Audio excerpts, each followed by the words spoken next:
Malam itu, Arga kembali mendatangi rumah kosong itu. Rasa penasaran bercampur takut membuatnya tidak bisa tidur sejak kejadian kemarin. Kali ini ia membawa senter kecil dan ponsel untuk merekam, berharap bisa menemukan jawaban atas semua keganjilan yang ia alami. Begitu masuk ke dalam, hawa dingin langsung menyambut. Udara terasa berbeda, seolah ada sesuatu yang tak kasat mata sedang memperhatikan setiap gerakannya. Lantai berdebu berderit saat diinjak dan aroma lembab memenuhi ruangan. Arga melangkah ke ruang tamu. Tiba-tiba matanya tertuju pada jendela besar yang penuh debu. Di sana, samar-samar terlihat bayangan seorang perempuan berambut panjang. Bayangan itu berdiri diam, menunduk, lalu perlahan menoleh menatap ke arahnya. Jantung Arga berdegup kencang. Ia buru-buru mengarahkan senter, namun bayangan itu hilang begitu saja. Hanya sisa debu yang berterbangan ketika cahaya menyapu kaca. Siapa? Siapa itu? Gumam Arga dengan suara bergetar.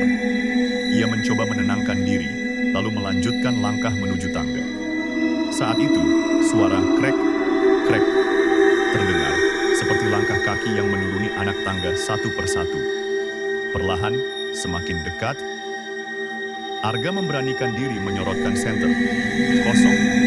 Tangga itu tidak menunjukkan apa-apa, hanya kayu tua yang retak.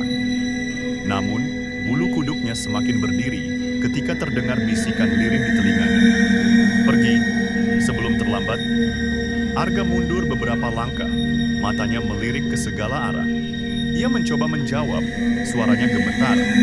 Siapa kamu? Kenapa terus mengikuti aku? Tak ada jawaban, hanya bunyi pintu kamar di lantai atas yang berderit terbuka dengan sendirinya. Perlahan, suara tangisan Sayup kembali terdengar, sama seperti kemarin. Kali ini lebih jelas, seperti seseorang benar-benar sedang menangis di dalam kamar itu. Dengan hati-hati, Arga naik ke lantai 2. Setiap langkah terasa berat, seolah ada yang menahannya. Saat sampai di depan pintu kamar yang terbuka, ia menyorot ke dalam.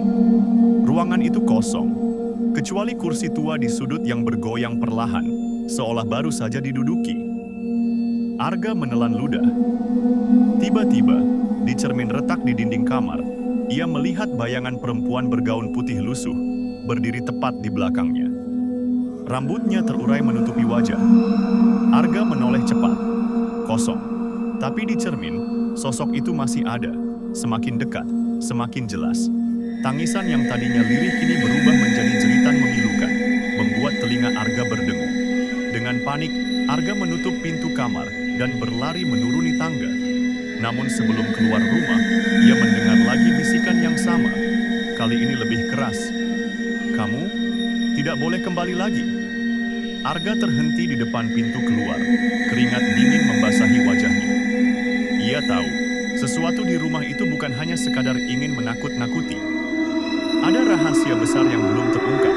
Dan anehnya, meski ketakutan, hatinya justru semakin terdorong untuk mencari tahu siapa sosok di balik tangisan itu.